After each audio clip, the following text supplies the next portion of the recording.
bakit malinaw ang front ng sa inyo ma'am? So, ang tinatanong niya is yung quality ng front camera nitong Samsung Galaxy A16. Usually, ang quality ng camera ay nakadepende dun sa lighting condition.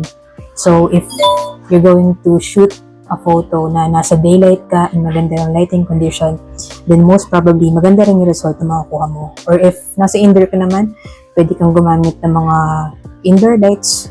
Yan, lagay ng lamp na yan para mas maging maganda yung kuha mo. So, pakita natin yung quality ng camera. Sa front camera muna tayo, since yun yung tinatanong niya. So, ito, yan, malinaw siya kasi meron akong lamp na ginagamit dito. Ayan. So, pag mas maganda yung lighting, mas maganda rin yung kuha. Meron siyang normal mode and then wide mode. Ayan. And then sa front, meron din siyang portrait mode, video of course, and then available din yung pro mode, panorama, food, night shot, macro shot, and slow motion. Wala lang tong hyperlapse or yung time-lapse, pero kung kailangan nyo yun, pwede naman kayo mag-download ng third-party app na camera na merong time-lapse mode.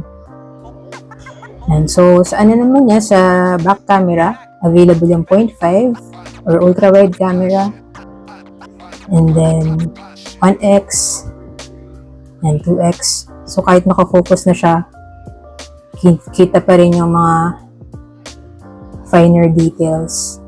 Ayan, kita pa rin yung mga details niya. Focus niya hanggang 10x. And meron ding portrait mode for the back camera. And then fun mode, yung mga Snapchat filters natin, pwede magamit dito.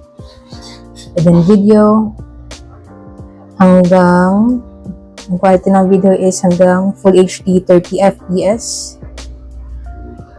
Ayan, yung max resolution niya. Then meron din siyang pro mode, panorama, food shot, night shot, kapag medyo madilim. And then macro, gusto nyo na mga hyper-focus na photos like this one. And then slow motion. And kung mahilig yung mag-shoot ng mga slow motion video, this is going to be useful. So yun lang, I hope this helps and follow me for more tech content.